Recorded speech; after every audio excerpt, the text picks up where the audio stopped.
The program of St. Louis Blues, originally scheduled for this time, has been canceled.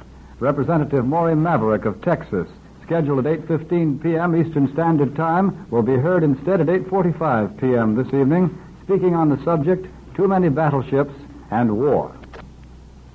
Tonight the world trembles, torn by conflicting forces. Throughout this day, event has crowded upon event in tumultuous Austria. Meanwhile, the outside world, gravely shaken by the Austrian crisis, moves cautiously through a maze of diplomatic perils. Since the German troops crossed the Austrian border on the historic invasion last Friday, news has flowed across the Atlantic in a steady stream. The German Chancellor now winds his way through the conquered nation in a parade of triumph to end in a tremendous spectacle in Vienna. As German troops swarm across frontiers in their first offensive since 1914, momentous decisions are being reached in the capitals outside Germany. And so the world spotlight, for 3 days fastened upon Austria, is shared tonight by London's tiny Downing Street, by the Quai d'Orsay, whose buildings of state line the Seine River in Paris, by other chancelleries throughout the world. To bring you the picture of Europe tonight, Columbia now presents a special broadcast, which will include pickups direct from London, from Paris, and such other European capitals as at this late hour abroad have communication channels available. This is Bob Trout speaking to you from New York, opening Columbia's shortwave transatlantic program to cover the key cities of Europe. But before switching to our first European capital, let us look once again at the latest news bulletins with swift, fresh details of a Europe in turmoil. From the Press Radio Bureau comes a summary written from news supplied by the Associated Press, the United Press, and the International News Service. And here's a quick glimpse of the critical situation in Central Europe. Right at this moment, Austria is no longer a nation, but is now officially a part of the German Empire. Austria and Germany are being welded together under one command, one army, one policy, one economic compact. The Nazis are driving with all their might to bring Austria under complete Nazi domination. President Miklas has been forced out. Ex-Chancellor Schuschnigg has fled to Hungary. Jews, Catholic leaders, and former Austrian government officials are being jailed. Hitler, protected by a bodyguard of nearly 4,000 troops and police, is preparing tonight to go from Linz to Salzburg, and from there to Vienna on a roundabout triumphal tour of the land of his birth, a land which he's fast placing under his thumb. Italy has apparently given Germany an okay, and Hitler has almost fervently thanked Mussolini. In Berlin, Field Marshal Hermann Goering has served notice that Germany intends to go after the Germans in Czechoslovakia, already ringed on several sides by German troops. Czechoslovakia has protested to Germany. It claims that German planes have flown over Czech boundaries, and so Germany promises an investigation. Czechoslovakian diplomatic circles argue that Czechoslovakia is going to be a much tougher nut to crack than Austria was. Their attitude, of course, reinforced by the very strong position which France is taking tonight. France has a new cabinet. Its governmental crisis ended, and it seems to be moving at full speed to bolster up the Czechs and to tighten its alliances with Russia, and from all indications, Russia is willing. In addition to diplomatic steps, motorized columns of French troops are now pushing eastward from the general vicinity of Nancy, at which point France has its strongest eastern concentration of military strength. Infantrymen, machine gunners, and artillery units are included in this movement, and as French officials are closely guarding the scope and details of the movements, this may be of great significance. In London, across the Channel, Prime Minister Chamberlain and his new Foreign Secretary, Viscount Halifax, put their heads together in a conference over Hitler's formal announcement absorbing Austria into the German Reich. They have debated whether they're going to join France in a very stern course of action, and it looks as though they are prepared to go a very long way. Mr. Chamberlain will tell the House of Commons about his plans tomorrow morning, and his message is now being drawn up. However, there's a great deal of excitement in London, which today witnessed one of the wildest demonstrations in years. Tonight, more than 25,000 angry laborites and a few communists fought hand-to-hand with reserves of mounted and foot police outside the white stone German embassy in London, and they shouted, "Hitler is driving Europe to war." The demonstrators were permitted to deliver a manifesto of protest at the door of the German embassy, and the demonstration then swirled in orderly fashion past the Czechoslovakian legation, and now the shouts became, "Austria and Czechoslovakia must be saved. The Hitlers and the Chamberlains must go." Some of the crowd went to the Austrian embassy, arriving there just in time to boo the hoisting of the Nazi swastika flag over the former Austrian legation. Unofficially, many Italian sources say that Mussolini is pretty concerned about the shape of events and more concerned about the shape of things to come. However, the Italian official position is hands-off, this despite the fact that German troops are at the historic Brenner Pass. In Austria, Adolf Hitler has had a triumphant day, a day, however, in which he has been closely guarded and is being closely guarded right now at this moment, as the Nazification of Austria goes on. In Styria province, the original Nazi hotbed, Catholics are in terror. The Nazis claim that they have discovered a hidden store of arms in a monastery. Elsewhere in Austria, there's excitement and turmoil. In order to get a clear idea of just what has been happening, the Associated Press says that you have to visualize what happened in every city, town, and hamlet of the United States in 1918 on Armistice Day. Masses of shouting, singing, flag-waving Viennese milled around, marched through the streets saluting and yelling the Nazi call, "Hail Victory!" Truckloads of men, women, and children, there were even mothers with babies in their arms, rode through the streets setting up a terrific racket. It seemed as if the whole population was in the streets. Significant of a new order of things, a revolution in the customs and life of the people, as well as in the political and economic aspects, was the switch of coffee house music from the old graceful Viennese waltzes to new German brisk martial airs. There's not much opposition, at least outwardly, to the Nazi drive, but inwardly, no one knows just how a good many of the Austrian people feel, because it must be remembered that Austria is overwhelmingly Roman Catholic, that there'd been a very large socialist vote in the last election. In a copyright dispatch, the Jewish Telegraphic Agency says tonight that at least 150 prominent Jews, bankers, and businessmen have been arrested by Nazi brown shirts acting as auxiliary police. The cry of anti-Semitism is being taken up in the Austrian streets. Anti-Jewish measures have already been promulgated. The Austrian press is under Nazi domination. The Nazis have taken over the radio, and they are out to control everything. That last-minute summary of the European situation was furnished by the Press Radio Bureau. And now Columbia begins its radio tour of Europe's capital cities with a transoceanic pickup from London, where we are to hear Ellen C. Wilkinson, woman labor member of the House of Commons. We take you now to London, England.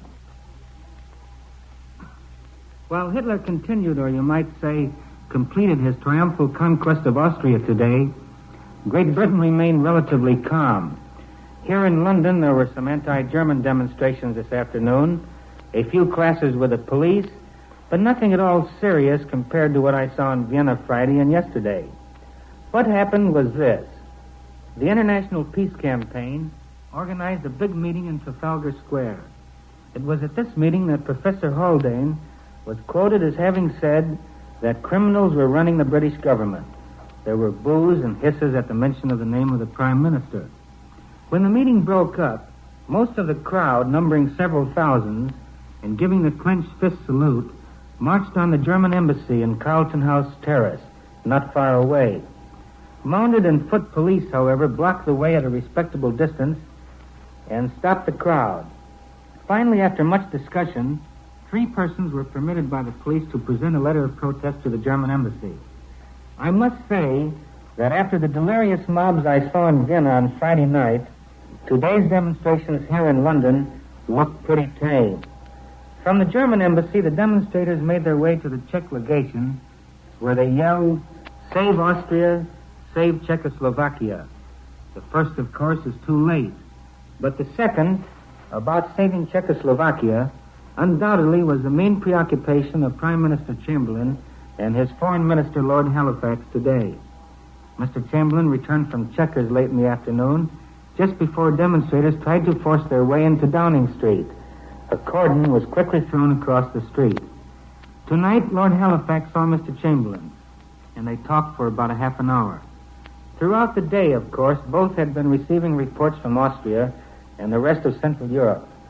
Tomorrow, these will be supplemented by a personal report of the British minister in Vienna, who was today called back to London for a personal consultation.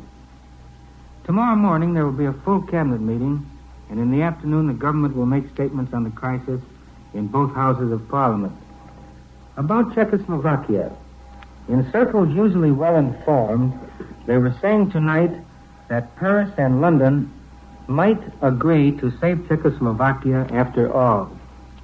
The formula, according to this source, was that France would make a declaration about Czechoslovakia and Great Britain would make a declaration about France. But the meaning would be that both countries agreed to help Czechoslovakia if attacked. Many here, of course, are skeptical as to whether Great Britain would go so far. Now, here is Miss Ellen Wilkinson, who needs no introduction to American listeners, and she is going to tell you what, in her opinion, Britain thinks about the matter and what Britain will do. The luckiest Englishman tonight is Anthony Eden. He got out of the government in time. The attitude of Italy in the Austrian crisis has reinforced dramatically the warning he gave us in his resignation speech to the House of Commons. Everyone will meet about London tonight, whatever their political opinions, is saying, I wouldn't like to be Mr. Chamberlain, having to meet the Commons tomorrow afternoon. You will be asking in America, why doesn't Britain do something? Why this strange paralysis in British politics? Well, first, no one in Britain wants war.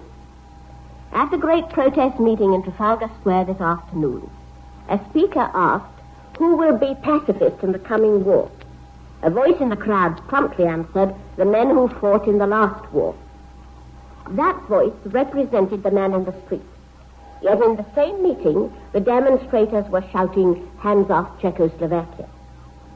It is not that the British are afraid of Hitler and Mussolini. If they have to fight, they will.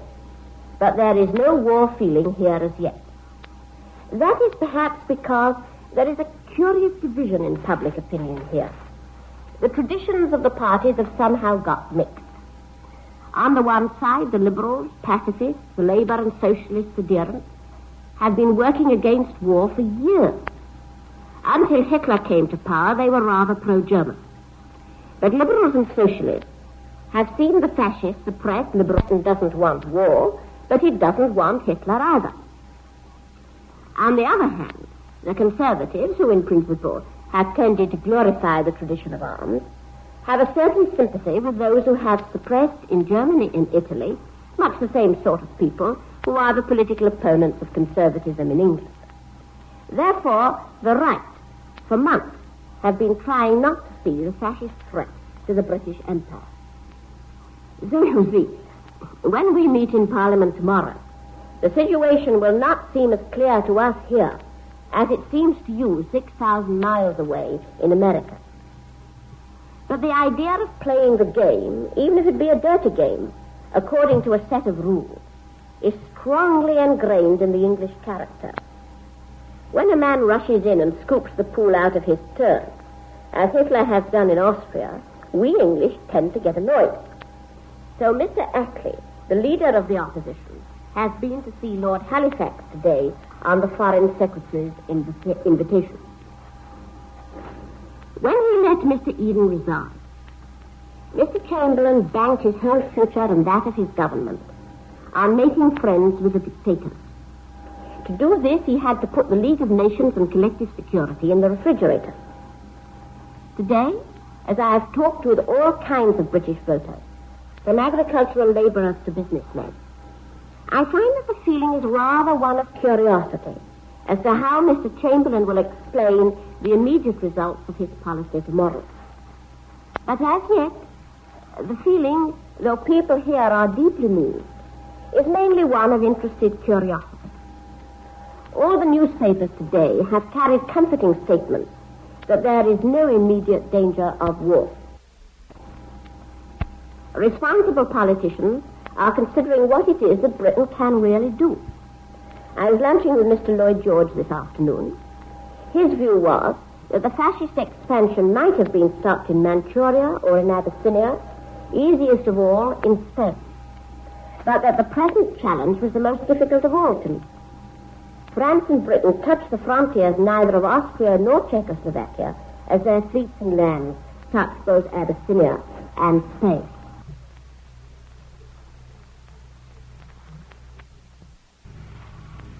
As I said, everything is quiet in Vienna tonight. There's a certain air of expectancy about the city, everyone waiting and wondering where and at what time Herr Hitler will arrive tomorrow.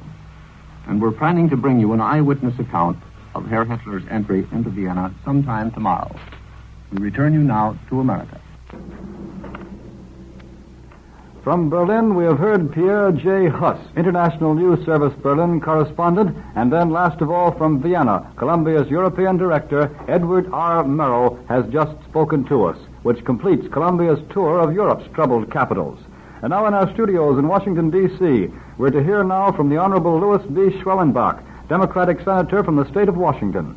Soon, the increased armaments bill will be argued on the floor of the United States Senate, and as a member of the Senate Foreign Relations Committee, Senator Schwellenbach has a particular interest in any proposal affecting America's armament.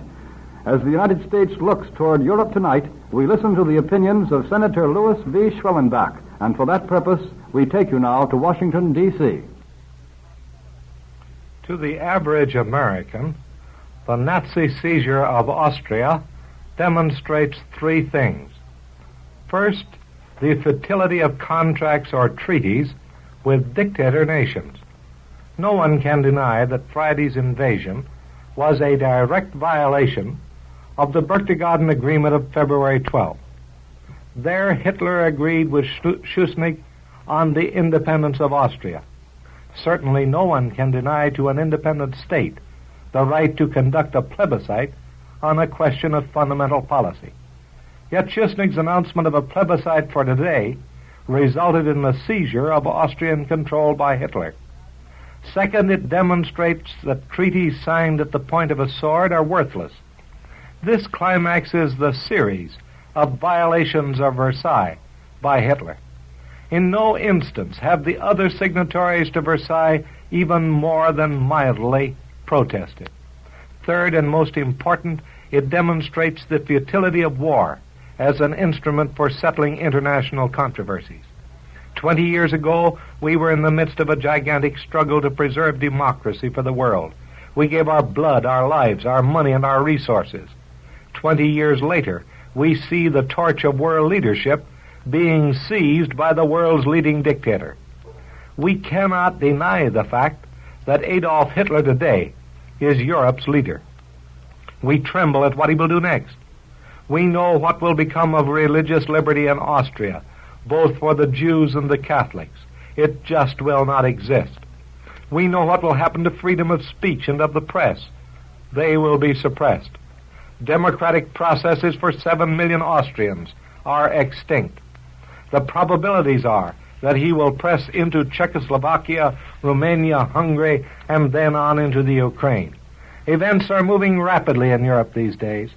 The old continental intrigue is too fast moving for the average American to understand. England thought that by substituting the realistic actualities of Chamberlain for the idealism of Eden, she could stem the tide of the onslaught of the aggressive dictators. Just 2 weeks later, she found she was too late. Francis thought throughout the years that she could rely upon the steel ring which he had placed about Germany. She now faces its collapse. Even Mussolini looked with patronizing friendliness on his imitator. He now finds that the student has outgrown the master. What does this all add up to so far as America is concerned? Certainly disillusionment as to what can be accomplished by the instrument of war. We tried to preserve democracy in Europe once by going to war. We know now that that method does not work.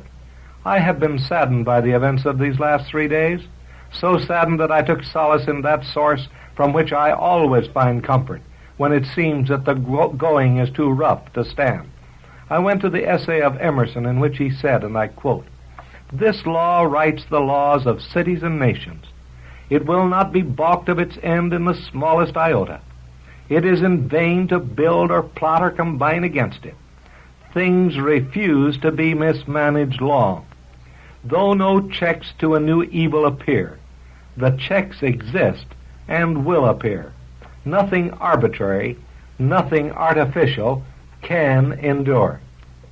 Of all forms of government yet conceived, democracy furnishes the most useful agencies for fighting arbitrary and artificial mismanagement. What we must do is to protect and preserve democratic methods in America.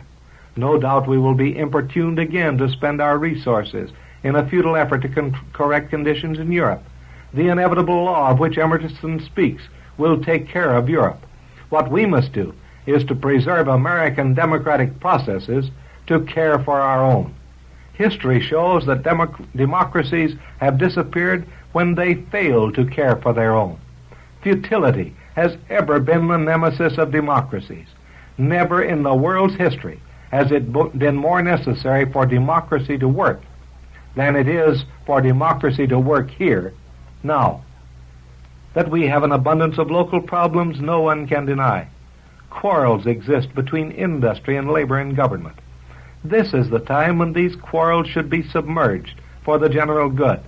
America's position must be consolidated. If the rest of the world wants to involve itself in a general brawl, that is its business. The permanent advance of civilization depends upon the successful maintenance of democratic institutions somewhere. That place should be here. Let us turn our hand to that task. Let no outside influences turn us from it. The Honorable Louis B. Schwellenbach, Democratic member of the United States Senate from Washington, who is a member of the Senate Foreign Relations Committee, has presented America's view of the Austrian crisis. We return you to New York. With world history tense in the greatest crisis in 24 years, the Columbia Network has brought to American citizens a summary of European opinion presented from the capitals of Europe by shortwave radio across the Atlantic Ocean. From London, we heard a member of the House of Parliament, Ellen C. Wilkinson. From Paris, Edgar Maurer, veteran correspondent of the Chicago Daily News. From Berlin, International News Service correspondent Pierre J. Huss. From Vienna, Edward R. Murrow, Columbia's European director. And finally, to summarize opinion in our own capital city, United States Senator Louis B. Schwellenbach has just finished speaking to you from Washington, D.C. This broadcast from 5 world capitals has been a presentation of Columbia's Department of Special Events, which will continue to cover the European situation, bringing you special broadcasts and bulletins as fresh news arrives on this side of the ocean. Tonight at 10:30 Eastern Standard Time, Columbia presents its regular Sunday night news broadcast, Headlines and Bylines, which tonight will include the latest summaries at that hour. Bob Trout speaking. This is the Columbia Broadcasting System.